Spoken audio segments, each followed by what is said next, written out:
자네의 쓸쓸함을 알고 있어. 그러나 그렇게 항상 불쾌한 얼굴을 하고 있으면 안 되지. 쓸쓸할 때 쓸쓸한 얼굴을 하는 것은 위선자가 하는 짓일세. 쓸쓸하다는 것을 남이 알아줬으면 하고 일부러 표정을 꾸미는 것일 뿐이야. 진실로 신을 믿는다면 자네는 쓸쓸할 때에도 내색하지 말고 얼굴을 깨끗이 씻고 머리에는 기름을 바르고 미소를 짓도록 하게. 이해 못하겠나? 쓸쓸한 것을 남들이 알아주지 않아도 어딘가 눈에 안 보이는 곳에 계시는 자네의 진정한 아버지가 알아주신다면 되는 것 아니겠나? 그렇지 않은가? 쓸쓸함은 누구한테나 있는 거라네. 다자이 오사무의 단편 직소 일부를 읽어드렸습니다. 4번의 자살 시도 끝에 39살의 애인과 함께 강물에 몸을 던져 생을 마감한 작가. 인간 실격을 연재할 당시 마지막 회가 게재되기 직전 자살하여 특히 화제가 되었습니다. 일본 근대문학에서 쓸쓸하기로 둘째가라면 서러워할 작가 다자이 오사무가 말합니다. 그렇지 않은가? 쓸쓸함은 누구한테나 있는 거라네. 그러니 굳이 내색할 필요가 없네. 거리의 사람들 바람 따라 흐르면 서성이듯 혼자서 기다리고 날 부르는 기억에 흔들리는 땅콩이 사람들 사라졌네. 난 속을 퍼져서 울 것 같아서 한참 눈 감고 잊혀져가는 모든 것 당연한 건가요?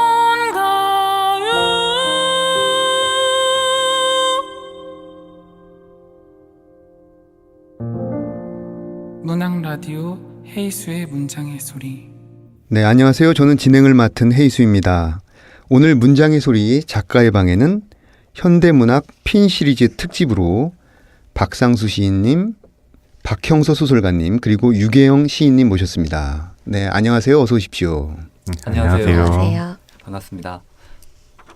예, 저는 시 쓰고 평론하는 박상수라고 합니다. 반갑습니다. 저는 유계영이라고 하고요. 시 쓰고요. 초대해 주셔서 감사합니다. 네, 안녕하세요. 저는 소설 쓰는 박형서라고 합니다. 네, 반갑습니다. 네, 세 분 이 스튜디오 안에 오시니까 이 안이 꽉 찬 듯한 느낌이 듭니다. 먼저 박상수 시인님에 대해서 짧게 소개해드리면요. 2000년 동서문학의 시가, 2004년 현대문학의 평론이 당선되셨습니다. 시집으로는 후르츠 캔디버스, 숙녀의 기분을 출간하셨고 평론집으로 귀족 예절론, 그리고 이번에 두 번째 평론집 너의 수만 가지 아름다운 이름을 불러줄게를 출간하셨습니다. 시와 평론 이 두 분야에서 굉장히 활발하게 활동하고 계신데요. 이 두 번째 평론집은 얼마 만에 내신 것이죠? 제가 첫 번째는 2012년에 냈고요. 그리고 이제 지난 여름에 냈으니까 생각보다 시간이 좀 걸리긴 했습니다. 한 6년 만에. 예. 이 두 번째 평론집을 묶고 나서 처음 든 생각은 어떤 것이셨습니까? 제가 사실은 현장 비평가로서 이렇게 그동안 평론을 쭉 썼는데요. 늘 보면 묻고 나서 보니까 관심이 지금 이제 한창 열심히 쓰고 있는 젊은 시인들. 네, 그래서 첫 번째는 2000년대 시인들의 흔적들을 좀 따라갔다면 두 번째는 2010년대 주로 이제 그 젊은 시인들의 시세계를 중심으로 쓴 글들을 가지고 묻게 되었더라고요. 결과적으로. 네, 네, 예. 네. 그래서 특징적인 측면은 이제 2010년대 시인들을 좀 망라했다고 하기엔 좀 어렵지만은 그래도 현장에서 활발하게 활동하고 있는 시인들에 대해서 아무래도 그렇게 썼던 것 같습니다. 네. 지금 박형서 소설가님 옆에 계신데요. 박형서 소설가님은 2000년 현대문학으로 데뷔하셨고 소설집으로는 토끼를 기르기 전에 알아두어야 할 것들, 자정의 픽션, 끄라비, 낭만주의, 그리고 장편소설 새벽의 나나 등을 출간하였습니다. 그리고 최근에 현대문학 핀 시리즈로 당신의 노후를 출간하였습니다. 이 질문을 우선 빼놓을 수가 없을 것 같은데 프랑스에서 1년간 체류하고 예. 돌아오셨죠. 예. 어떻게 가게 되신 건지 또 액상 프로방스의 생활은 어떠셨는지 잠깐 얘기해 주시죠. 예, 그 연구년을 맞아서 그쪽에 데크레센조 출판사 대표님의 초청을 받고 예, 거기 가겠습니다. 이 당신의 노후의 주인공이 장길도라고 하는데 네. 그 데크레센조 출판사 대표 장 데크레센조 그분의 한국 이름이 장길도입니다. 예. 장콕도와 비슷한. 예, 뭐 별로 안 비슷하지만 뭐 액상 프로방스에서 그래서 1년 한 8개월, 7, 8개월 동안 예, 거기서 이 글도 쓰고 또 구경도 다니고 하면서 잘 지냈습니다. 네. 데크레센조 부부시잖아요. 대표분의 아내분도 계신데 그분은 액상 마르세유 대학의 교수로 계셔서 예, 사실은 그분한테 초청을 받은 거예요. 예, 초청을 받아서 지내고 오셨군요. 자, 마지막으로 유계영 시인님 간결히 소개해드리겠습니다. 2010년 현대문학으로 데뷔하셨고 시집으로는 온갖 것들의 낫을 출간하셨습니다. 이번에 현대문학 핀 시리즈로 시집 이제는 순수를 말할 수 있을 것 같다가 있습니다. 두 번째 시집 출간을 축하드립니다. 고맙습니다. 네, 20편의 시와 에세이가 실려 있잖아요. 네네. 시도 물론 훌륭하지만 저는 에세이가 굉장히 인상적이었어요. 네. 그 어머니에 관한 얘기죠. 뭐 말하자면 어머니의 경험을 제가 조금 빌려와서 살을 많이 덧붙여서 쓴 네. 것입니다. 네. 이 에세이 속의 주인공 어머니가 이 네. 알전구를 만드는 네. 그것을 검사하는 네. 네. 그 직업을 갖고 계신데 제가 어렸을 때 지금은 좀 사라졌지만 우리 어렸을 때 보면은 그 알전구가 굉장히 많았잖아요. 그렇죠. 네. 그래서 그걸 이제 화장실 같은 데서 켜고 끄면서 이걸 만드는 사람이 과연 누굴까 이런 생각을 한 적이 있거든요. 유기영 씨 어머님께서 네, 세 분 그 책이 나온 지 얼마 다 안 되신 분들인데 굉장히 바쁘실 것 같아요. 그 근황에 대해서 좀 알고 싶습니다. 박상수 씨. 네. 올여름이 좀 더웠잖아요. 그래서 저도 이제 아무래도 학교를 중심으로 생활이 돌아가는 면이 있어서 방학 때 이제 짧은 글 몇 개 썼는데 금방 방학이 지나갔더라고요. 그래서 허겁지겁 또 새학기를 맞았고 그래서 뭐 수업 준비하고 그리고 시도 쓰려고 하고 있고 몸을 좀 다시 만드는 느낌? 예, 그런 느낌으로 지내고 있습니다. 네. 박경수님. 1년 동안 학교를 떠나 있다가 돌아오니까 학생들이 8명이나 지금 학위 논문을 쓰겠다고 그래서 하필이면 그거를 뜯어 말리느라고 요즘 애먹고 있습니다. 그 낭만주의라는 소설집과 또 이번에 핀 시리즈 이 책을 지금 연달아서 예. 짧은 간격으로 내셨는데 예. 연구년 동안 집필량이 대단했던 것 같아요. 근데 낭만주의는 사실 2014년 뭐 가을부터 썼던 글들을 모은 거라서 그거를 한 번씩 이렇게 고치는 거 외에는 크게 바쁘진 않았고요. 그거보다도 사실 당신의 노후 쓰느라고 고생했죠. 좋은 데 가서 방에 앉아서 글 쓰느라고. 그거 얼마나 고생을 하셨으면 뒤에 작가의 말에까지 그렇게 쓰셨어요. 그러게요. 진짜 애통하셨던 것 같아요. 유계영님은 어떻게 지내고 계십니까? 저는 두 분 선생님들의 생산적인 생활과는 다르게 한없이 빈둥대면서 살고 있어요. 근데 아니에요. 말은 이렇게 하는데 아니. 빈둥댄다고 얘기하는데 바쁘더라고요. 하는 일도 많고. 아니요. 네. 지금 가까이서 얼굴 보니까 빈둥거리는 얼굴은 아닌 것 같아요. 그래요?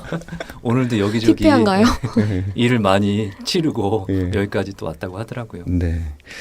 그 현대문학 핀 시리즈 중견문인부터 신인에 이르기까지 풍부한 기획 같습니다. 그 핀 시리즈에 대해서 잘 모르는 청취자분들을 위해서 박상수님께서 좀 설명을 부탁드립니다. 사실은 뭐 제가 이걸 뭐 전부 다 설명할 수 있는 정도의 사람은 아닌데 그래도 이제 좀 대표격으로 나와서 이제 말씀을 드리는 상황이 됐는데요.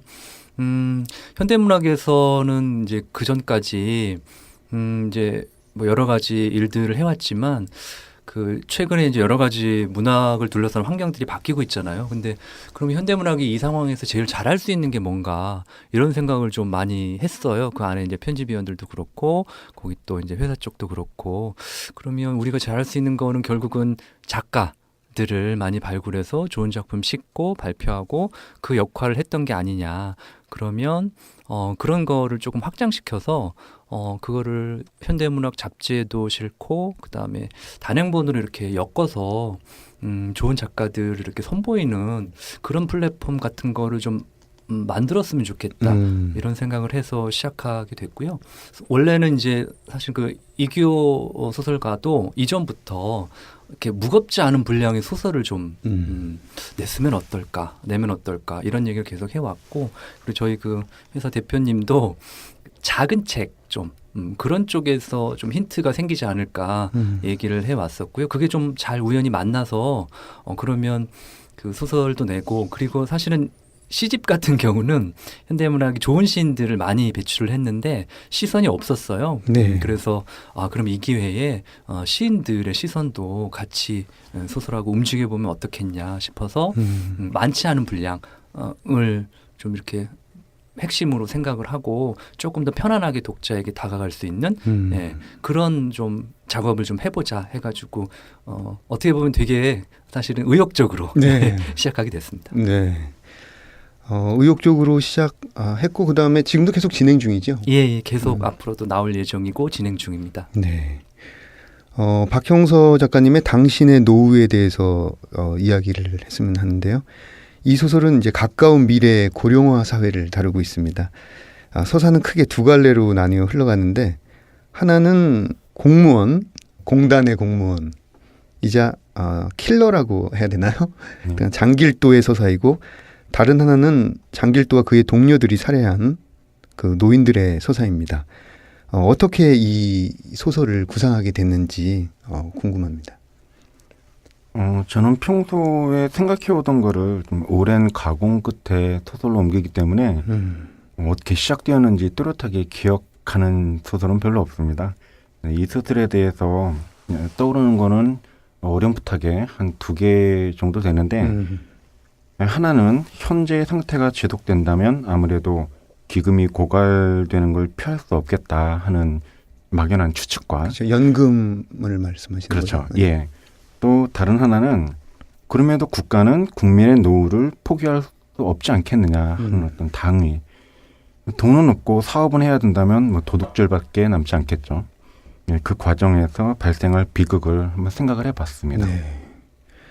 그 고령화 사회의 어두운 면을 다룬 작품이어서 책이 출간된 뒤에 혹시 후유증이 있지 않았을까? 예, 이런저런 얘기 많이 들으셨을 것 같아요. 네. 저도 좀 걱정을 했고 주변에서는 많이 걱정을 해주셨지만 근데 뭐 대부분의 여러 분들이 다 이게 그냥 소설이다라는 거를 다행히 잘 이해해 주셔서 별 탈 없이 여태까지 무사히 넘어왔습니다. 네. 그 우리가 잘 아는 작가 중에 박상 소설가가 이 작품이 나오자마자 딱 읽고서 저한테 전화를 했어요.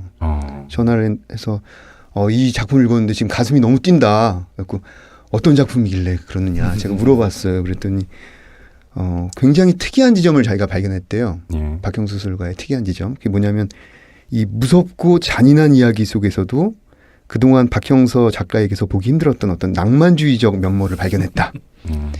이 의견에 대해서는 어떻게 생각하십니까? 그걸 이제야 발견했다는 게 네, 뜻밖이네요. 박상수 시인님하고 유계영 시인님은 이 소설을 어떻게 읽으셨는지 궁금해집니다. 저도 그 지면에 현대문학 지면에 발표됐을 때 이미 좀 내부에서 이건 너무 재밌다 얘기가 먼저 나왔었고요. 그래서 저도 그때 1차로 읽었었고 책이 나와서 읽었는데 정말 재밌었고 뭐랄까요? 그러니까 약간 순문학과 대중소설 혹은 장르소설 이 경계에 있는 듯한 그런 되게 매력이 있어서 정말 즐겁게 재밌게 잘 읽었습니다. 네, 그 어떤 장르적 요소가 네네. 이 순문학의 깊이와 함께 잘 네네. 만난 네. 그러면서 손에 땀을 쥐게 하고 그래서 약간 핀 시리즈 그 소설선의 어떤 색깔 요거를 만드는데 되게 좀 중요한 자리를 이렇게 보여준 것 같아서 그래서 더 흥미로웠던 것 같아요. 네. 유경 시인님은 어떻게 보셨습니까? 저도 잘 읽었고요. 얼마 전에 국민연금 확인 통지서를 받은 사람으로서 심각해질 수밖에 없었고요. 한 사람의 늙어버린 시간 속에 몇 번의 비극이 왔다 가는지를 좀 들여다볼 수 있었던 경험이었던 것 같습니다. 네. 저도 그 통지서를 받았는데 이 작품이 딱 떠오르더라고요. 네. 아마 이 통지서를 받은 분들은 거의 이 작품을 생각하지 않을 수가 없을 것 같아요. 그러니까 모든 사람들이 생각하는 어떤 공감되는 지점을 굉장히 뭐랄까요? 사실은 누구나 생각하고 있었지만 이게 진짜 어떻게 펼쳐질지 몰랐는데 이 소설을 통해서 먼저 한번 체험해 보게 되는 느낌도 네. 있었던 것 같아요. 네, 좋습니다. 유계영 시인의 첫 시집 온갖 것들의 낫도 그랬지만은 특히 이번 시집은 어떤 친숙함과 낯섦 사이의 경계를 왔다 갔다 하는 인상을 받았어요. 심지어 더 독특해진 느낌이 들었습니다.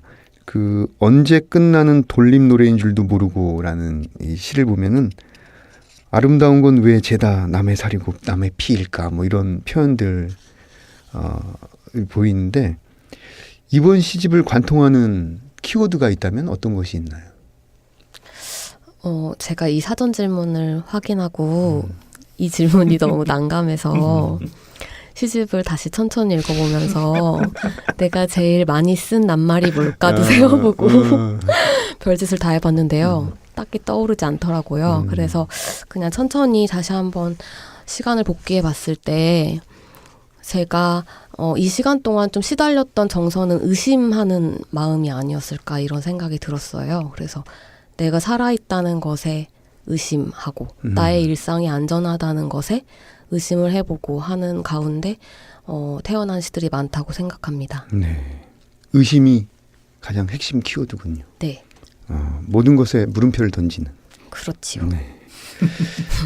박상수 시인님은 평론가로서 이번 시집을 어떻게 보셨어요? 그 앞에 평론가로서라는 말을 씌워가지고 죄송합니다. 시인으로서 어떻게 보셨어요? 시인으로서 그냥 읽은 거를 말씀드리면 저는 원래 그 유계영 시인 등단했을 때부터 굉장히 좋아했고 지금도 좋아하고 있고요. 첫 시집도 너무 재밌게 읽어서 저 그 학생들하고도 많이 읽었고 이번 시집도 저한테는 참 이 사람이 가지고 있는 그 개성이라는 거.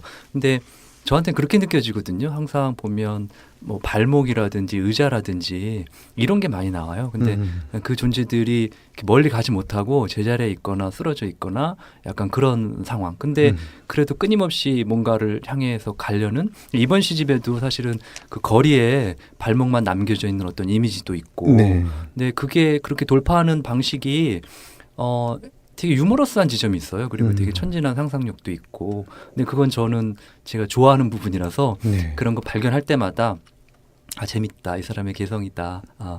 그런 생각하면서 이번 시집도 그래서 재밌게 읽었습니다. 네, 그 의자가 놓인 위치는 의자의 기분을 설명한다. 네. 네. 의자와 발목에 관한 부분. 어떻게 박경서 소설가도 이 시집을 보셨는지?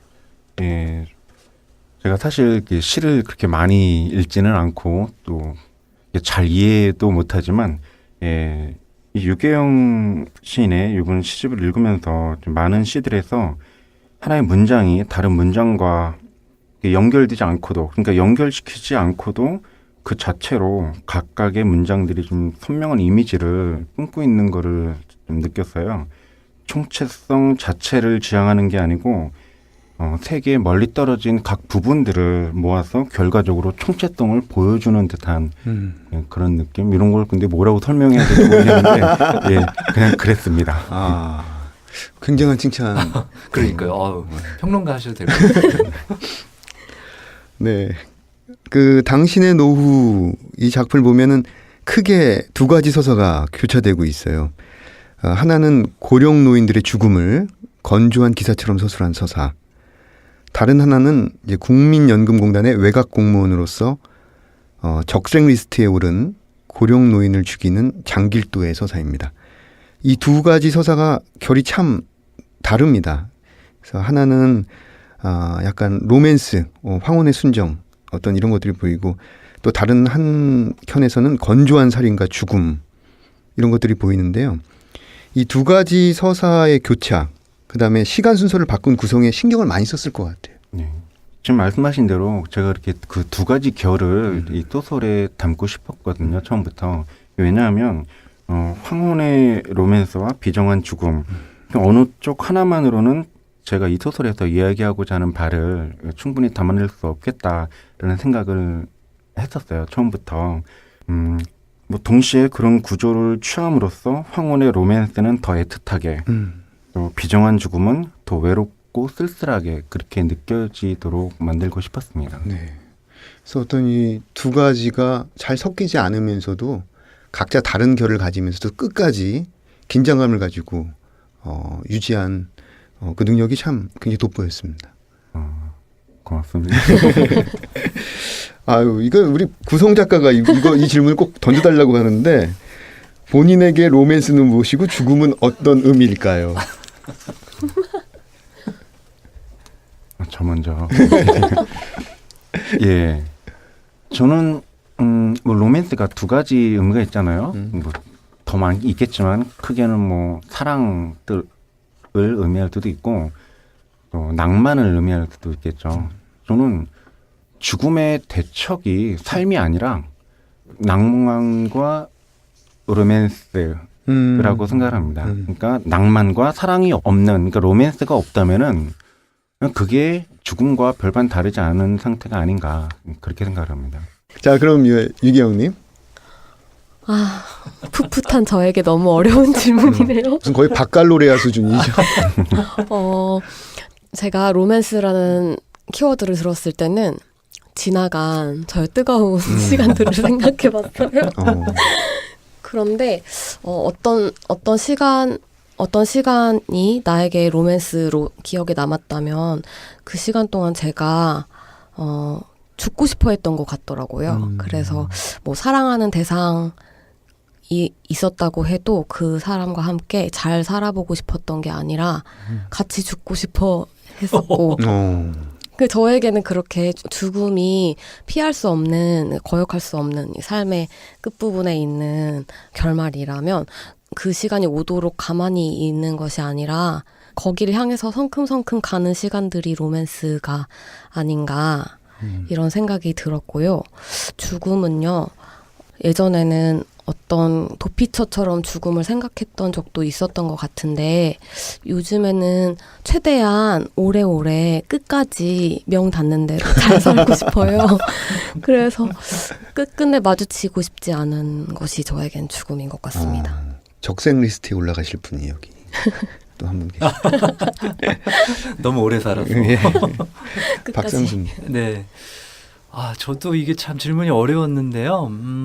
그냥 뭐, 제 평론집의 서론에도 잠깐 썼지만, 그냥 제 살아가는 일상 속에서 느끼는 어떤 순간에 대해서 얘기하면 뭐 짧은 답이 되지 않을까 싶은데요. 뭐 순간순간 제가 막 깊은 사랑이나 뭐 이런 감정을 뭐 느끼는 거라기보다는 저는 이제 가족들이죠. 이제 아내하고 아이 둘이 있는데, 둘 다 딸이고, 예, 세 명의 여성이 잠들어 있는 모습을 가끔 새벽에 이제 화장실 가다가 볼 때가 있거든요. 네. 그러면 정말 설명할 수 없는 어떤 그냥 따뜻한 마음이 생기거든요. 근데 그거는 정말 뭐 굳이 이름을 붙이자면 저한테는 그런 게 사랑의 순간인 것 같고, 그래서 그럴 때마다 뭐 저도 소설의 이 장길두처럼 이 사람들하고 계속 있고 싶다, 영원히 있고 싶다, 뭐 이런 마음을 느끼게 되죠. 그래서 그때만큼은 죽음이 없었으면 하는 마음으로 바라보는데요. 물론 이제 또 깨서 낮 시간을 살다 보면 또 투닥거리고 싸우고 분명히 이러긴 하는데 그런 순간이 저한테는 사랑도 느끼고 죽음에 대해서도 되게 하여튼 끔찍하면서도 오래 한번 생각해 보게 되는 그런 순간인 것 같습니다. 네. 어떻게 가족분이 모두 한 방에 주무시나요? 그렇지는 않고요. 마루에 모여서 이렇게 자가지고 네, 그렇습니다. 예. 자, 다시 유기영 시인님께 궁금한 점이 있는데요. 그 시를 쓸 때 어떤 방식으로 시를 길어 올리시는지, 그러니까 뭐 단어나 이미지를 떠올리면서 쓰는 편인지 아니면 어떤 본인만의 독특한 창작 방식이 있는지요? 저는 이게 그다지 특별한 저만의 방식이라고는 생각하지 않고요. 따로 어떤 발상법이 있는 것은 아닌데요. 당연히 이렇게 인생을 살아가면서 저의 외피가 경험하는 세계가 있잖아요. 그럼 그 시간과 동시에 저의 내면에서도 어떤 상이 맺히고 그것이 동시간대에 같이 살아 움직이는데 그런 것들을 좀 골고루 한쪽을 외면하지 않으려고 신경을 쓰는 편이기는 해요. 그래서 아주 일상적인 장면이지만 굉장히 비현실적인 어떤 일이 빈번히 일어나기도 하고 하는 것들이 다 이 화자, 그러니까 저라는 주체가 경험하는 시간이기 때문에 그런 것 같습니다. 네. 그 어떤 피부 외피 이런 것에 와닿는 어떤 공기라든지 바깥에 있는 어떤 사물의 네. 접촉면 이런 것들을 굉장히 중요하게 여기시는 것 같아요. 네, 네. 제 생각에는 그게 키워드가 하나가 아닐까라는 생각을 했었거든요. 아, 네. 예. 자, 그럼 이쯤에서 다음 코너로 넘어가 보겠습니다. 이번 코너는 내가 가장 사랑하는 문장들, 어떤 문장들을 가져오셨을지 우선 박상수 선생님의 목소리로 들어보겠습니다. 네. 박형서 소설가의 당신의 노후 중에서요. 88페이지의 마지막 단락부터 좀 읽어보려고 합니다. 자네도 알다시피 신학대를 그만두고 팀에 들어올 당시에 나는 꽤 화가 나 있었다네. 모아둔 돈도 없는 주제에 늙어서 죽겠다는 게 얼마나 이기적인 얘기인가. 젊은이가 노인들 부양하려고 사나? 세상이 너무나 꽉 막혀 있었지. 어떻게든 숨통을 터주어야 했네. 쓸데없이 연금이나 축내는 늙은이들을 처리하면 나아질 줄 알았다네. 하지만 끝도 없었지. 이 빌어먹을 늙은이들은 도대체 어느 소굴에서 기어나오는 걸까? 좌표라도 뜨면 찾아가서 입구에 불을 지르고 싶었다네. 매일매일 힘겹게 처리해도 다음 날이 되면 빳빳한 새 리스트가 전달되곤 했지. 잠조차 제대로 못 잘 지경이었어. 하지만 언젠가 끝이 있을 거라 생각했네. 결국 몽땅 처리해버리면 될 테니까. 아주 산술적인 생각이었지만 그 바보 같은 산수가 국가에 봉사하는 길이라 믿으며 나 자신도 잊은 채 살았다네. 그러다 정신을 차려보니 하고 말을 이었다. 내가 늙은이더군. 문장의 단어 하나하나가 마치 허옇게 먼지로 뒤덮인 탁자에 손가락으로 쓴 글씨처럼 장길도의 머리에 새겨졌다. 장길도가 손을 내밀었다. 인형술사가 묵묵히 휴대폰, 신분증이 들어있는 지갑 따위를 모아 건네주었다. 장길도는 휴대폰에서 배터리를 빼 신분증과 함께 호주머니에 넣었다. 둘 사이로 건조한 바람이 지나갔다. 그런데 뭘 기다렸던 겁니까? 인형술사는 대답하는 대신 가만히 하늘을 보았다. 장길도도 나란히 하늘을 보았다. 구름이 많았다. 비를 내릴 생각이 별로 없는 뭉게구름이 여기저기 흩어져 있었다. 어렸을 적에는 구름이 아주 높이 떠 있는 줄 알았다. 그런데 비행기를 처음 타보고 나서 그게 아니라는 걸 깨달았다. 이륙하고 얼마 되지도 않아 구름층을 통과했다. 뭔가 예상했던 것과 달라 아래를 보니 구름이라는 것들이 조금 높은 산봉우리 부근에 떠있는 것이었다. 구름은 가도 가도 끝없이 저 위에 있지 않았다. 하늘에서 보면 구름은 오히려 지상에 붙어 있었다. 그걸 깨닫자 이상하게 슬펐다. 그래도 자네들이 작별은 제대로 해야 할 것 아닌가. 인형술사가 장길도의 어깨를 툭툭 치며 말했다. 장길도는 구름이 하늘이 아니라 땅의 일부라는 걸 알아버린 어느 날처럼 마음이 아파왔다. 오래전에 은퇴하셨잖아요. 도대체 왜? 인형술사가 장길도를 돌아보았다. 그의 눈에서 새파란 빛이 나는 것 같았다. 따박따박 끊어지는 억양으로 말했다. 이 몸은 뼛속까지 애국자일세. 네, 여기까지. 장길도가 인형술사까지 네. 처리하는 장면인데 이 장면을 특별히 선택하신 이유가 있을까요? 네. 뭐 일단은 이 소설에서 그 인형술사라고 하는 캐릭터 자체가 되게 흥미로웠고요. 저한테는 이 장길도의 스승이잖아요. 근데 마지막에 장길도가 가장 위험에 처했을 때 도움을 받고 싶은 사람이 이 사람이었는데 근데 막상 어떻게 보면 결과적으로 그래서 그 자기가 어떤 일을 하기 위해서 뒤에 아내를 돌봐달라고 부탁을 했는데 오히려 그 사람이 나중에 자기 부인을 없애는 임무를 맡는 역할로 그 자리에 있었다라고 하는 뭐랄까요, 그 반전이 약간 되게 소름 돋으면서 읽었던 부분이기도 하고요. 네. 그럼 이제 아마 본인도 고민을 했을 텐데 어떻게 할 것인가. 근데 결국은 안 주겠단 말이죠. 그리고 올 때까지 어떻게 보면 기다리고 둘을 만나게 해줬는데 근데 이제 소설의 또 마지막에 보면 이게 여기로 끝나진 않잖아요. 그렇죠. 그래서 어깨를 툭툭 친 것이 굉장히 또 의미심장한 복선이 거기에 또 깔려 있는. 마지막에 이 사람이 하는 말이 이 몸은 뼛속까지 애국자일세라고 하는 말이 되게 의미심장한 말이에요. 그래서 그냥 이게 단순히 자기 입장을 대변하는 말 같지만 중의적이고 암시적이어서 그것이 되게 좋았고 선명하게 머릿속에 남았고요. 그러니까 각각이 자기가 할 일을 할 수밖에 없는데 그러면서 약간의 인간적인 여지를 남겨두는 그런 대목이지만 또 그걸로 마무리되진 않는 또 사악함이 좀 남아있는 그런 아주 묘한 지점을 잘 보여준 부분이라고 생각했고요. 마지막으로 하나는 사실은 저 구름에 대한 그 비유가 그냥 뭐랄까요, 시인의 관점에서 보자면 요거 되게 괜찮다. 어떻게 보면 아무것도 아닌 것 같은 작은 장면이지만 이 소설에서 장길도가 느끼는 그 슬픔, 결국은 마지막에 자기가 늙고 나서야 그리고 은퇴하고 자기 아내가 죽게 되는 상황이 되고서야 장길도가 알게 되는 그 늙음이라는 것에 대한 아래서 볼 때는 몰랐지만 위에서 보면 그게 땅에 붙어 있는 것이라는 구름에 대한 이미지가 장길도가 느끼는 그 노년의 그 슬픔 그리고 아내를 지키기 위해서 끝까지 애쓰지만 그게 결국은 좌절될 것 같다라고 하는 그리고 마지막 믿었던 사람마저 배신하는 그런 부분이 되게 인상적이었습니다. 네. 저도 매우 인상 깊게 본 부분이었는데 읽어주셔서 감사합니다. 자, 이어서 유계영 시인의 목소리로 낭독을 들어보겠습니다.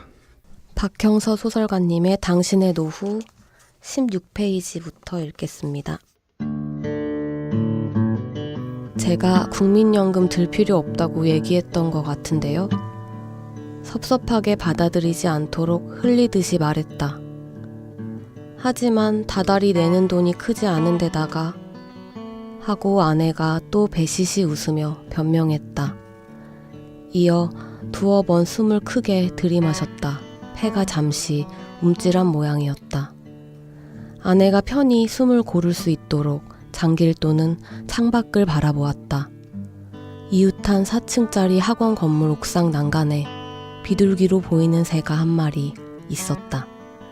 이리저리 서성거리던 그 새는 다른 곳으로 가기 위해 몸을 날렸는데 문득 날기가 싫어진 모양인지 차도를 향해 수직으로 곤두박질 쳤다. 퍽. 그때 제가 많이 불안했어요. 연금을 시작했던 때, 그러니까 34년 전을 이야기하는 듯 했다. 45살이던 그해 수련 씨는 폐결핵을 앓았는데 운이 없게도 결핵균의 내성이 발견되어 무려 3년 동안 슈퍼바이러스 치료를 받아야 했다. 고된 투병 끝에 결핵으로부터 벗어났지만 심하게 망가진 폐는 원래대로 돌아오지 않았다. 그때부터 심심하면 콜록콜록이었다. 우리 형편에 국민연금 납부할 여력이 없었을 텐데 장길도가 말했다. 정말 뜻밖이네요. 쉽지 않았어요. 칭찬으로 받아들인 모양이었다. 백발을 멋지게 뒤로 쓸어넘기며 아내가 말했다. 아휴, 정말 쉽지가 않았다고요. 장길도는 주머니에서 당뇨약을 꺼내어 입에 털어넣었다. 미지근한 물과 함께 삼킨 다음 가만히 아내를 바라보았다. 34년 동안이나 시들어 왔음에도 불구하고 저리 맑게 웃는 사람은 세상에 다시 없을 것이다. 하긴 저 미소에 홀딱 반해 청혼했지 뭔가. 만 79세 비생산층 연금 100% 수급 개시. 생산 인구에 속한 자식이 없고 가족은 공무원 연금 수급자인 남편 하나, 요양원 장기 거주 하고 장길도는 매주가 된 대로 하나하나 따져보았다. 대체 얼마나 위험한 거지? 네. 두 가지 결이 다른 서사 한 부분씩을 굉장히 잘 짚어서 낭독해 주셨습니다.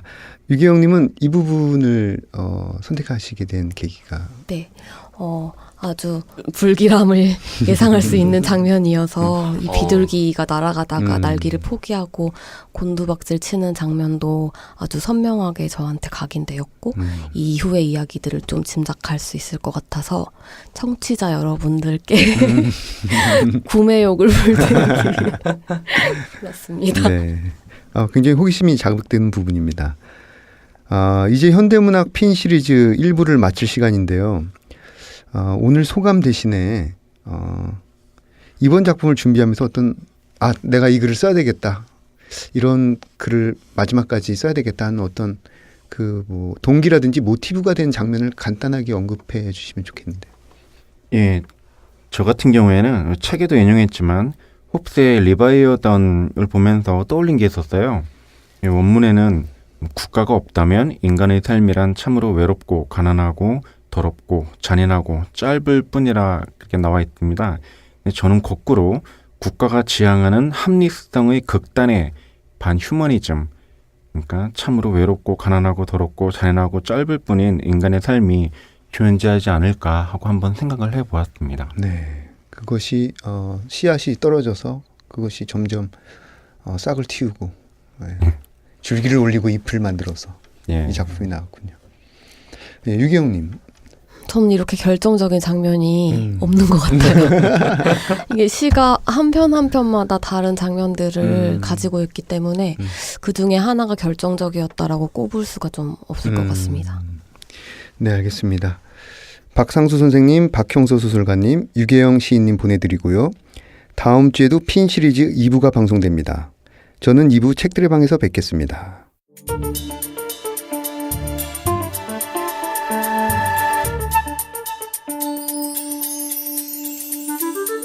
문장의 소리 2부 책들의 방. 2부 코너에서는 문학과 관련된 다양한 직업군을 초청해서 다양한 이야기를 나눠볼 텐데요. 오늘은 시를 노래하는 트루베르 멤버 두 분을 모셨습니다. 안녕하세요. 안녕하세요. 반갑습니다. 트루베르입니다. 시를 노래하는 트루베르에서 랩을 하고 있는 피티컬입니다. 반갑습니다. 네, 트루베르에서 노래하고 있는 나디아입니다. 반갑습니다. 네, 피티컬님, 나디아님 이렇게 스튜디오에 찾아주셔서 감사합니다. 트루베르 팀 이름이 상당히 독특합니다. 트루베르를 처음 만나는 청취자들을 위해서 팀 소개를 잠시 부탁드리겠습니다. 네. 안녕하세요. 문장의 소리 청취자 여러분, 트루베르입니다. 트루베르는 불어로 음유시인이라는 뜻이고요. 트루베르 저희는 시를 노래하는 팀입니다. 저희 이전에도 시를 노래하시는 여러 선배 아티스트 분들이 많으셨는데 저희는 시의 정서, 시의 원문을 좀 살리면서 요즘 이렇게 트렌드 음악, 어쿠스틱 밴드 형식, 그리고 약간 EDM 음악, 즐거운 힙합과 랩, 다양한 방식으로 시를 노래로서 여러분들께 전해드리고 있는 팀입니다. 네. 작년 말인가요? 1년이 안 됐을 텐데 정규 앨범 목소리 숨소리가 네. 발매됐었죠? 네, 작년 12월에 저희가 2007년부터 결성된 팀인데요. 12월에 이제 지금까지 곡들 낸 거를 묶어서 정규 앨범으로 발매했습니다. 네. 2007년에 결성돼서 2017년에 발매했으니까 결성 10년 만에 낸 네. 정규 첫 앨범. 번째 정규 앨범이죠. 네, 첫 네. 번째 정규 앨범. 거의 문학 행사 초청 게스트의 넘버원 그런가요? 그렇게까지. 이라는 그 소문이 있는데요. 저희는 전혀 모르고 있었어요. 저희가 모르는 소문이 돌 수도 있죠. 올해 여러 문학제, 문화제 이런 곳을 가셔서 공연을 하셨을 텐데 네. 어떤 문학제가 가장 올해는 인상이 깊으셨는지요? 올해는 아직 이제 방송이 10월에 나갈 테지만 9월까지 추석에 있어서 9월까지는 아직 큰 문학제들은 별로 없었는데 9월에 다녀온 이제 봉평에서 다녀온 효성문학제가 음. 굉장히 기억에 남습니다. 네. 어떻게 그 관객들이 굉장히 많고 규모가 좀 컸습니까? 일단은 봉평 그 이호석 그 여러분들 이렇게 메밀꽃 필 무렵으로 많이들 알고 계셔서 많은 분들이 찾아주시고요. 네. 딱 그 축제 기간에 메밀꽃도 이렇게 너무 아름답게 예쁘게. 피어 있고 음. 게다가 올해는 이제 새로 조성한 달빛 나기 광장이라는 그 이쁜 무대가 있어요. 광장. 거기서 이렇게 저희 메밀꽃 필 무렵 배우들이 낭송하기도 하고 그리고 저희가 트루베르가 신노래 전해드리기도 하고 이제 저녁 때 이렇게 했는데 분위기도 좋았고 사람들 관객분들도 되게 많이 좋아하셨는데 지금 기억에 남는 건 아마 올해 가장 처음으로 저희가 이제 가을을 봉평에서 맞았달까 쌀쌀하고 선선한 바람이 불었던 별도 걸로 보이고요. 기억합니다. 별도 네. 보이고 나중에는 참여하신 분들이 이렇게 풍등을 이렇게 다 같이 날리는데 네, 너무 멋있었어요. 밤하늘의 예술이죠. 네. 이야, 그 한밤중에 이게 지상에는 메밀꽃이 환하게 피어 있고 네네. 또 어두운 밤하늘에 풍등이 올라가는 네. 공연할 만하시겠어요. 네, 사실 저희는 공연보다 놀러 가는 게 더 커서. 네네. 내년에 오세요. 네. 내년에 오셔서 뭐 같이 이렇게 보시면, 풍등 이렇게 불 붙이고 이렇게 함께 보여주- 날리시면 됩니다. 너무 예뻐요. 네, 생각만 해도 굉장히 좋습니다. 네. 네, 책들의방 코너에서는 직접 자신의 연대기를 소개하는 시간이 있는데요. 먼저 피티컬님부터 나의 연대기 들어보겠습니다. 1981년 8월 31일 울산 출생. 할아버지 고영수, 할머니 장금순, 외할아버지 원중신, 외할머니 이경자 여사, 아버지 고상식, 어머니 원순옥, 두 부모님의 장남. 강원도 출신 아버지와 충청도 출신 어머니 사이에서 태어나 경상도에서 고등학교를 졸업하고 전라도로 대학 진학, 경기도로 군대에 갔다가 2007년 대학을 졸업하고부터 서울에서 서식 중, 현재 말리, 파칭 두 고양이님을 모시는 집사입니다. 아직도 만나는 초등학교 6학년 2반 친구들, 그리고 중학교 연극반, 그때 만났던 첫사랑, 고등학교 3학년 책가방 속 카세트 테이프, 조피디 1집, 드렁큰 타이거 1집, 1999년 대한민국, 진우션 1집, 듀스, 서태지와 아이들, 015B, 넥스트, 림프비스킷, RATM, 허니패밀리 등등, 오토리버스가 되는 마이마이, AA 건전지, 7종 문학교과서, 문학문제집, 지리산 뻐국새, 너는 눈부시지만 나는 눈물겹다, 원태원 알레르기, 남자의 향기, 퇴마록, 슬램덩크, 드래곤볼, 호텔 아프리카, 만화책 블루, 만화책 버전 총 60권짜리 삼국지, 수능을 50일도 남기지 않고 결성한 학교 밴드 대한민국 래퍼, 원광대학교 한국어문학부 문예창작과 공공학번, 빵빵학번, 인문학부 500여 명 중 유일한 노란색 폭탄머리, 원광문학회 18기, 졸업 후 트루베르 결성, 이후 밴드 스팟라이트 래퍼. 시를 읽고 쓰는 게 좋습니다. 노래를, 랩을 하는 게 좋습니다. 11년째 시를 노래하는 트루베르의 래퍼 피티컬입니다. 이제까지 들었던 자기소개, 나의 연대기 중에서 가장 버라이어티한가요? 리드미컬하고 네네. 가장 흥미로운 나의 연대기였습니다. 네. 우선 그 피티컬이라는 네네. 이름을 지게 된 계기라든지 그 의미라든지 이런 것들이 좀 네. 궁금해할 것 같아요. 청취자분들이. 네. 많이들 궁금해하시고요. 좀 이름이 뭐 티피컬, 어려워요. 피티컬, 네, 다들 이렇게 피지컬. 혼동하시기도 하고. 파티걸은 없습니까? 네네. 근데 여러 가지로 이렇게 자연스럽게 불러주시기도 하는데 그 제가 한 15년 정도 이제 무대에서 래퍼로 이제 사용하고 있는 제가 저한테 붙여준 이름인 거죠. 의미가 이렇게 늘 달라지긴 하는데 요즘에는 포이트리, 트루베르, 네, 피티컬, 네, 그러니까 그거 자체가 PT가 이제 제 이름인 거고요. 이제 뭐 나름 짧은 그 영어 지식으로 YCAL 붙이면 이제 형용사가 돼서 PT답다, 나답다 그런 뜻으로 여러분들 그냥 귀여워해 주시면 좋겠습니다. 포트리, 그 다음에 플러스 트루베르. 네. 거기다가 이제 형용사를 만드는 CAL을 네네네. 붙여가지고 피티컬. 할아버지 고용수님, 아버지 고상식님, 네네. 예, 장남. 네, 장남. 어떻게 이 길로 들어섰는데 조금 네. 어려움이 많았을 듯한데요. 네, 어떻습니까? 많이 반대하셨고요. 근데 그 부모님들과 아버님도 장남이고 어머님도 장녀세요. 그리고 이제 좀 세대가 그렇다 보니까 이모들 고모들이 뭐 7분 6분 이렇게 되게 대가족 속의 장남인데 다들 이렇게 한 번씩 부르셔서 너 그렇게 살면 안 된다. 정신 차려라. 그랬는데 그 반대를 제가 이렇게 몇 번 공연을 보여드리면서 해소를 시켜드렸던 것 같아요. 정말 그렇게 말리시던 분들이 무대에서 제 모습을 보시고는 정말 제가 저렇게 행복해 하는구나. 저렇게 행복하게 살면 뭐 굶어 죽지만 않으면 저거 하면서 사는 게 지가 좋으니까 저러겠지라고 이제 약간 포기 반, 인정 반, 네 이렇게 해서 지금도 그렇게 딴따라의 길로. 네, 지금도 되게 밀어주시고요, 지원해주시고, 네, 네. 큰 공연 하실 때마다 또 보러 오시고. 박수 쳐주시고. 네. 네, 오셔서 좋습니다. 사랑받는 아들입니다. 그 카세트 테이프 세대. 네네네. 근데 왜 아까 쭉 나열해준 뭐 명반이라고 해야 될까요? 네네네. 그래도 그 중에서 보물 1호 가장 손때 묻은 끊어지기 직전인 뭐가 있을까요? 아까는 이제 그 당시에는 테이프로 들었지만 테이프로 듣다가 이제 너무 늘어나가지고 CD로 이제 바꿨어요. 그 레이지 어게인스트 머신 RATM 그 CD 1집 그거를 제가 막 CD 케이스가 막 플라스틱이라 깨지고 그러잖아요. 그렇죠. 네. 그래도 버리지 않습니다. 잘 이렇게 그 자린고비는 아니지만 이제 천장 가장 높은 곳에 이렇게 딱 모셔두고 밥 먹으면서 한 번씩 이렇게 보는 거죠. 저렇게 돼야 되는데. 네.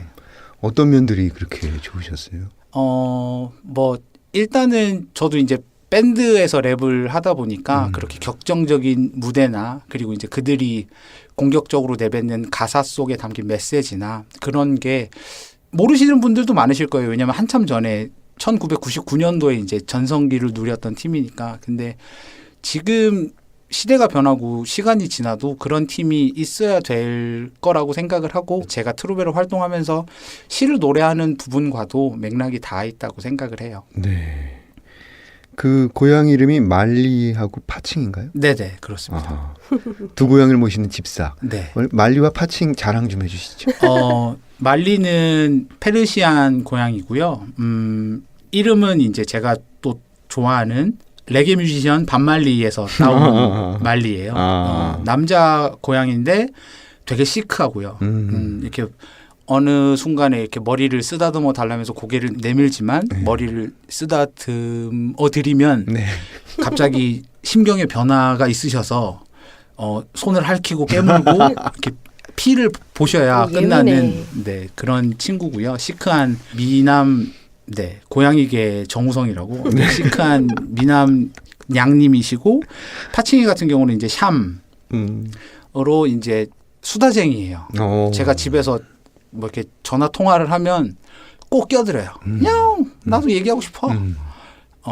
그래서 처음에는 뭐 고양이들은 어지간하면 잘 안 우는데 많이 울어서 어디가 아픈가 불편한가 그랬더니 병원에 가서 문의를 해보니까 그 샴이라는 종 자체가 원래 수다쟁이래요. 말이 많대요. 그래서 집에서 이제 제 말벗이 돼주고 있습니다. 그랬어? 알았어. 이렇게 대답을 해드려야 고개도 끄덕여 주시고 배도 한번 뒤집어 주시고 이러시죠. 예. 얘기를 들으니까 뭐 그 고양이를 모시는 집사로서의 굉장히 충성심이 충성심과 제가 한 7년 모셨거든요. 집에서도 저보다 서열들이 높으셔서 제가 매시는 거죠. 좋습니다. 네, 이 다음으로는 우리 나디아님의 나의 연대기 들어보겠습니다. 나디아 연대기. 본명 진혜원. 노래하는 이름은 나디아. 지금도 여전하지만 어렸을 적부터 눈에 띄는 까만 피부를 가졌다. 그 덕분인지 초딩 때 MBC에서 방영된 이상한 바다의 나디아에서 나디아 같다는 이야기를 듣고 자랐다. 정확히 기억은 안 나지만 아마도 고등학생 때부터 노래하는 이름으로 쓰고 있다. 7살 학교에서 첫 악기로 가야금을 배우다. 평생 외동으로 살게 될 줄 알았으나 늦게 생긴 동생들 덕분에 빅을 맘먹는 세 자매 중 장녀로 자리매김. 14살 중2병 창궐. 나는 무얼 해야 재밌게 살 수 있을까 생각하다가 춤과 노래를 부를 때 가장 즐겁다는 것을 인지하고 평생 그렇게 살기로 결정한다. 15살 연습할 곳이 없어서 학교 운동장이나 뒷산 그리고 집에서 가까운 대학교 구석에서 노래했다. 처음으로 나가본 가요제에서 대상을 받았다. 불렀던 곡은 휘트니 휴스턴의 Greatest Love Over.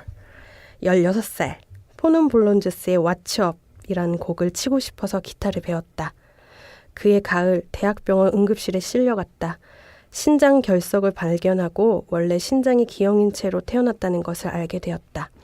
고등학교를 병원 생활과 병행했다.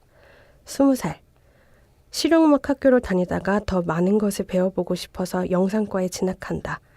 처음으로 입학 수석 장학금을 받다.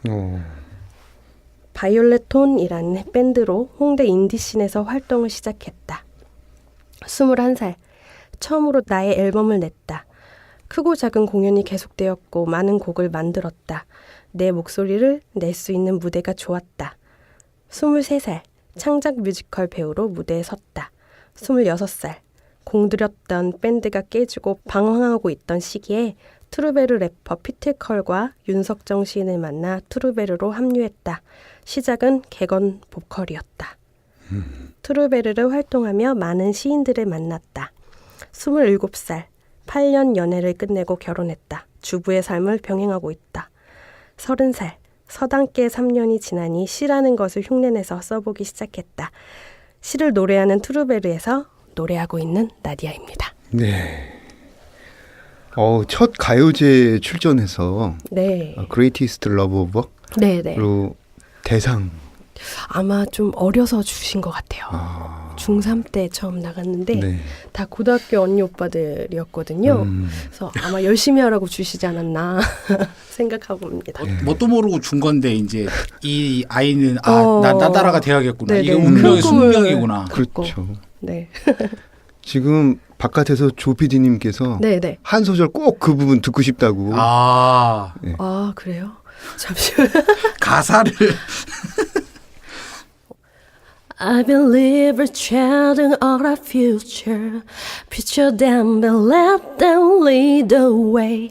Show them all the beauty that present inside. Give them a say, a fright to make it easier. 네, 여기까지.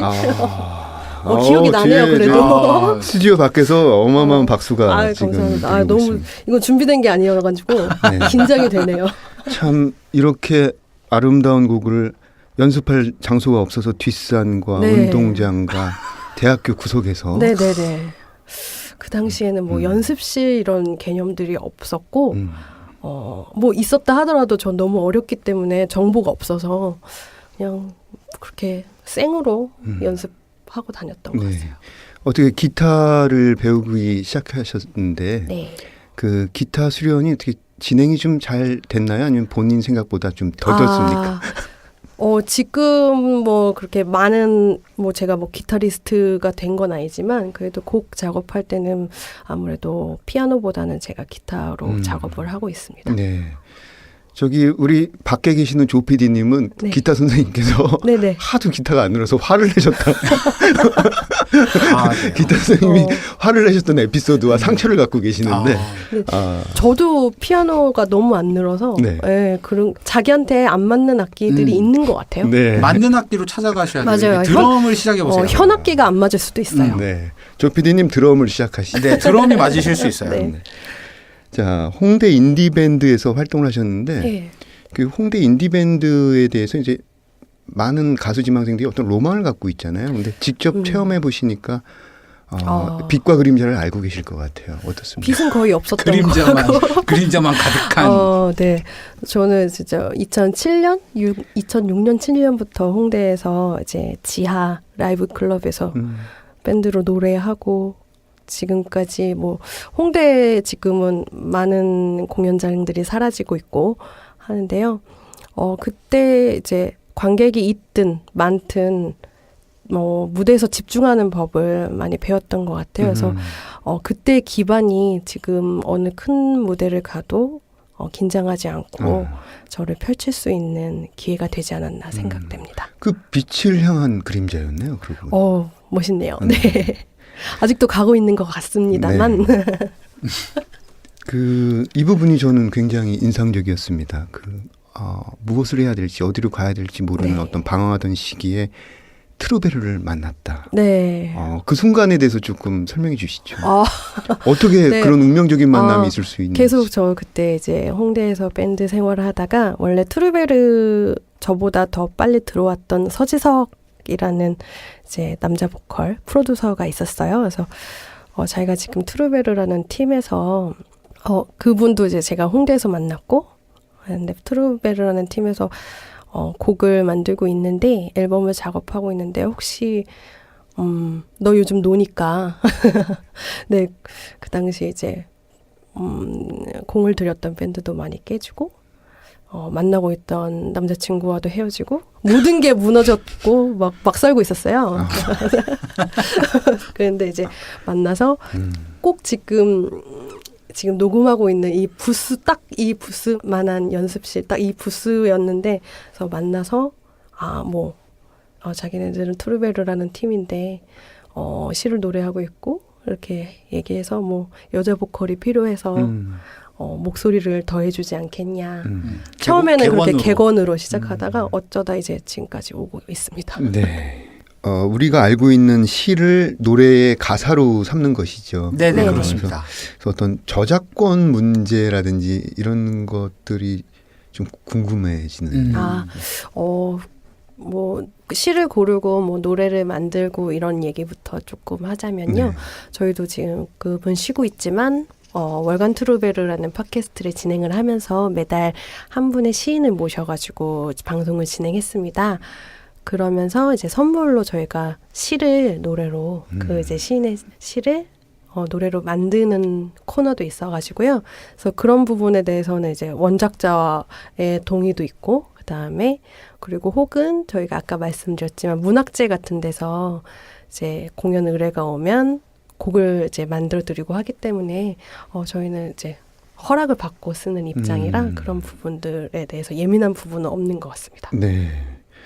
이게 얼핏 듣기에는 우리가 생각하기에는 노래 가사 대신에 시를 쓰면 어떤 문제가 있을 거라고 생각했는데 지금 말씀을 듣고 보니까 팟캐스트에 시인 한 분을 초대해서 네. 그분의 시세계라든지 이런 걸 인터뷰하고 또 그분의 시 중에 하나를 노래로 만들어서 선물을 하고 네. 그리고 동일구에서 앨범을 만들어내는 네네, 형태군요. 맞습니다. 정말 멋진 게 그 시인분들 대부분 이렇게 마인드로 가지고 계신 게 시를 발표하는 순간 이제 자기 거라기보단 독자들 거라고 생각을 많이 해주시더라고요. 그렇죠. 그래서 그걸 트루베르처럼 노래로 만들든 무용으로 만들든 그건 그 부분에 대해서는 좀 이렇게 넓은 관대하시고. 마음으로 허락을 해주시는 것 같아요. 네. 그 프로세스를 듣다 보니까 굉장한 선순환을 이루고 있는 것 같아요. 네. 자, 그럼 이쯤에서 그렇게 만들어진 시노래 한 곡 직접 들어보면 좋을 것 같은데요. 네네. 네. 이번에 들려드릴 곡은 작년 윤동주 시인의 100주년 탄생 기념으로 저희가 작업을 한 곡인데요. 윤동주 시인의 시 바람이 불어를 들려드릴게요.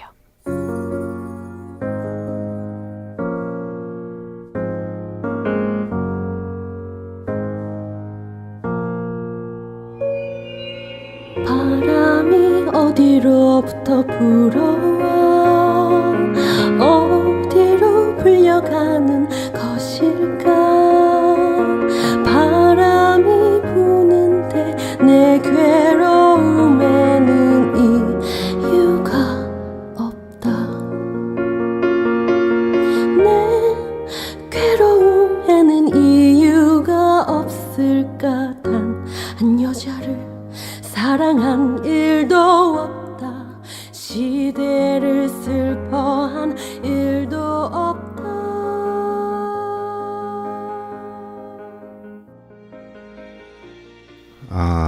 앞에서 트루베르 두 분이 노래를 하시는데 저도 모르게 눈물과 콧물이 갑자기 막 쏟아지고. 아유, 감사합니다.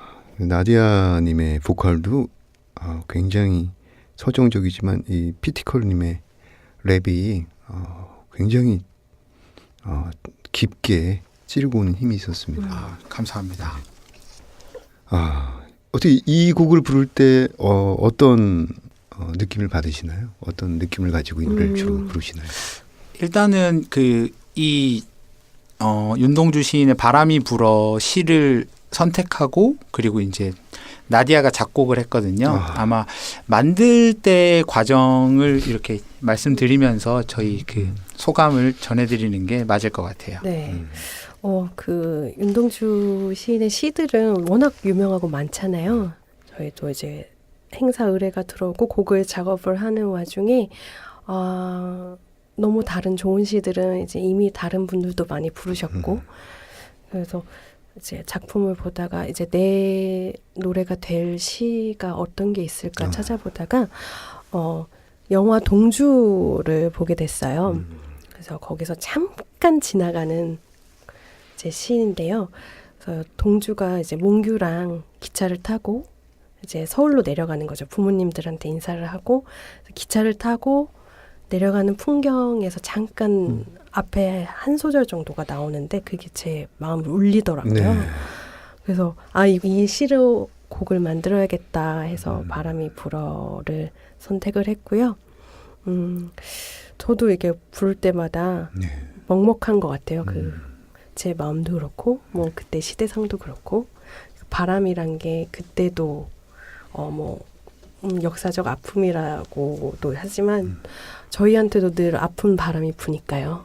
네, 그렇게 생각하면서 부르고 있습니다. 예, 제가 녹음을 하다가 저도 좀 당혹스럽습니다. 갑자기 눈물이 나와가지고 벌써 보내드려야 할 시간이 됐습니다. 네. 두 분 오늘 문장의 소리에 참여하신 소감 대신에 이번 여름 동안 가장 아름다웠던 한 장면이 있었다면 어떤 것이 있었는지. 네, 저희가 올해 이제 강릉 문화재 야행이라는 행사에 참여하면서 강릉에 다녀왔는데요. 동해에 제 친구가 있어요. 그래서 강릉 공연을 다녀오고 동해에 가서 이제 바닷가에서 같이 이제 망상해수욕장에서 해수욕을 하면서 이렇게 놀았는데요. 이제 우리 뷰티컬 오빠도 그렇고 저희 남편도 그렇고 물놀이는 안 할 것이다 하는데 나중엔 두 분이 너무 신나게 바닷가를 첨벙첨벙 하루 종일 나오지 않고 저는 옆에서 이제 조개도 잡고 하는데 그게 굉장히 기억에 남네요. 네, 저도 그 강릉 문화재 야행 공연에 같이 참여를 했고 그 지인이 이렇게 동해에 있는 집에서 머물면서 첫날 이렇게 서울에서 강릉 갔다가 이렇게 망상해수욕장을 찾았는데 저희가 좀 늦게 갔어요. 오후 5시에 이제 바다에 들어갔는데 오후 6시가 되면 이제 그 안전상 이렇게 다 이렇게 폐장? 물에서 나와야 되거든요. 그 물에서 나와서 이렇게 있는데 거기 이렇게 또 딴 지인분이 이제 어린 아들 4살짜리 아들 꼬마 친구랑 같이 그냥 모래장난 하면서 이렇게 집을 이렇게 만들고 이제 4살이면 한참 말도 이쁘게 할 때잖아요. 형아 이거는 뭐 벌레네 집이야 이러면서 막 만드는데 그렇게 만드는데 이렇게 등 뒤에서 이렇게 해가 지는 아름다웠던 장면이라고 하면 그 장면이 네, 같은 생각나요. 장면이네요. 네. 그 어떤 조용히 물놀이하는 사람들의 풍경, 네네. 그거 자체로 아름다운 네, 아름다운 광경이죠. 재미있는 여름이었습니다. 네. 네. 문장의 소리 이제 마칠 시간이네요. 그 트루베르 다음 주에 한 번 더 모시겠습니다. 이어서 첫 책을 낸 작가들의 소개가 있습니다. 여기까지 저는 헤이수였고요. 다음 주에 뵙겠습니다. 감사합니다.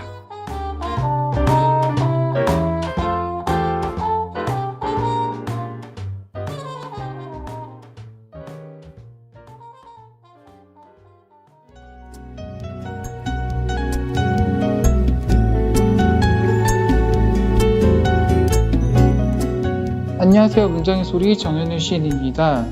오늘은 첫 시집 당신에게 건넨 말이 소문이 되어 돌아왔다를 출간하신 이혜준 시인과 함께 하겠습니다.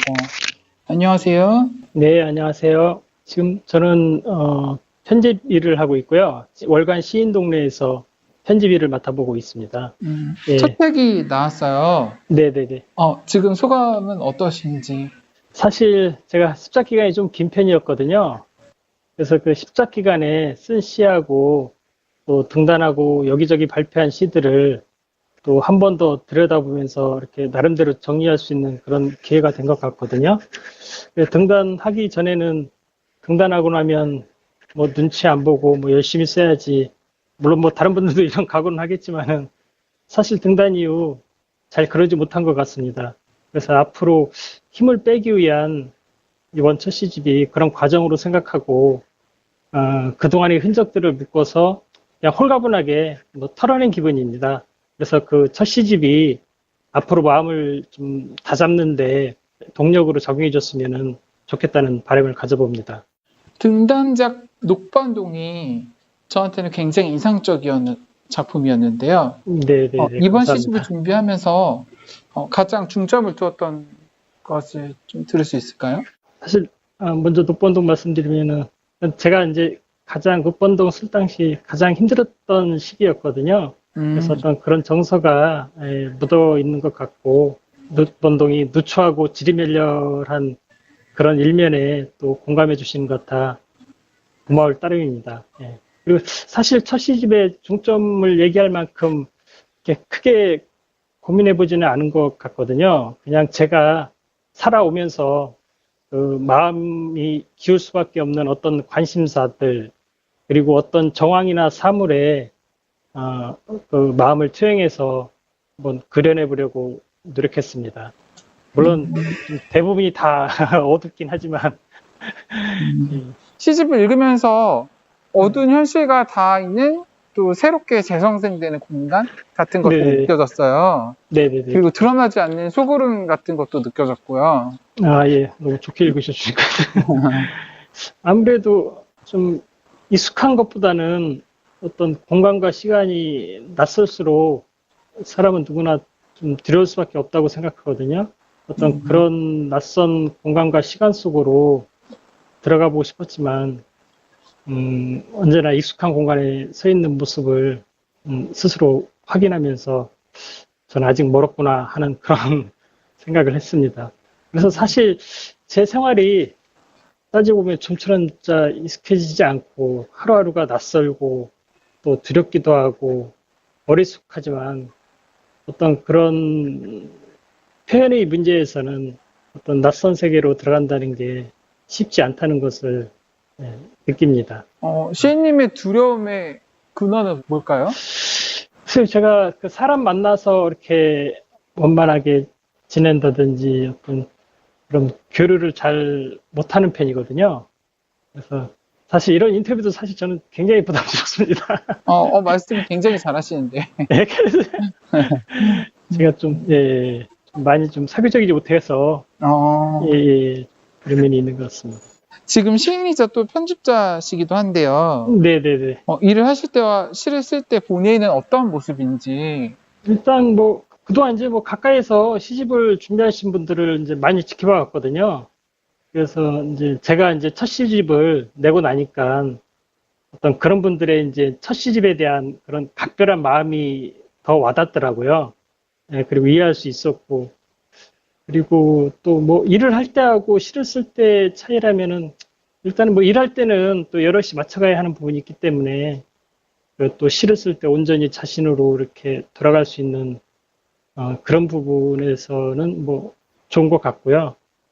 그래서 처음에는 일을 끝내고 나서 집에 들어가면은 사실 뭐 사무실에서 뭐 일하는 게 맨날 책을 들여다보는 일이기 때문에 잘 책이 집에 들어가서 눈에 안 들어왔는데 좀 익숙해지다 보니까 조금씩 집에서 읽고 싶은 책도 찾아서 읽고 그리고 또 이제 지금 하고 있는 일과 또 제 생활 사이에 이제 조금은 떨어져서 바라볼 수 있다는 거 그런 게 좀 그렇게 좀 가고 있는 것 같아서 다행으로 생각하고 있습니다. 시어를 선택할 때 기준이라던가 아니면 뭐 시를 쓸 때 어떤 창작법 본인의 그런 게 있을까요? 글쎄요, 그런 게 있으면은 어렵지 않게 시를 만들어냈어요.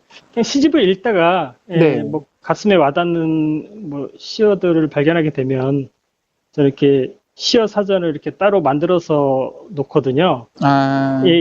그래서 그런 거 이제 씻으면서 막히면 한 번씩 들여다보고, 그리고 또 어감과 뜻이 또 이렇게 자꾸 마음에 맴도는 또 그런 시어들은 또 그냥 지나칠 수 없어서 또 이렇게 한 번 더 이렇게 들여다보게 되는 것 같습니다. 요즘에 예. 가장 행복했던 순간이 네네. 있다면 궁금한데 뭐 어떤 게 있을까요? 글쎄요, 아무래도 뭐 책 만드는 일이다 보니까 책 만들어서 받아보시는 분이 예, 많이 좋아하시고 예, 그럴 때 앞으로 이제 시를 계속 쓰실 텐데 네네. 어떤 시인으로 남고 싶으세요? 그냥 남들에게 그냥 이렇게 읽어서 조금이라도 기억해 준다면은 뭐 이게 너무 뻔한 얘기지만 그냥 기억해 줘도 좋지만은 일단은 그냥 오래오래 쓰고 싶습니다. 그냥. 네, 뭐 등단 전에는 어떤 그런 등단을 의식해서 이렇게 또 쓰는 부분이 없잖아 있었는데 근데 지금은 어떤 그런 좀 힘을 빼고 예, 오래오래 쓰면서 다른 사람 눈치도 안 보고 그런 시를 쓰고 싶습니다. 마지막으로 이혜준 시인의 유목의 방 들으면서 네네. 마치도록 하겠습니다. 예, 감사합니다. 유목의 방. 푸른 장막으로 둘러쳐진 방. 바람의 발톱이 장막을 찍어 흔들어 댈수록 방 안은 낮고 아득하게 가라앉는다. 고비사막 넘어온 모래바람이 투명한 비닐창에 붉은 얼룩으로 흘러내린다. 울란바토르 외곽의 게르가 옥상에 세워졌다. 그가 가죽부대에 담긴 마이주를 건넨다. 이 밤이 지나면 그는 새로운 목초지로 떠날 것이다. 별들이 무게를 견디지 못하고 밤의 푸른 정맥을 긋는 날이다. 두려우면 하지 말고 했으면 두려워 마라. 멀리 모래바람이 사나운 말처럼 갈기를 세우고 있다. 말굽비 당기던 초원이 점점 멀어져 가고 펄럭이는 장막은 두 평의 하늘로 어두워진다. 양떼 같은 가족의 눈망울들, 낮은 천정에 촘촘히 박히는 밤, 식탁 한가운데 대초원을 사이에 두고 엎드려 잠든 몽골산에 한쪽 어깨가 끝끝내 중심을 버틴다. 고시원 휴게실이 조금씩 서쪽으로 기울어가고 있다.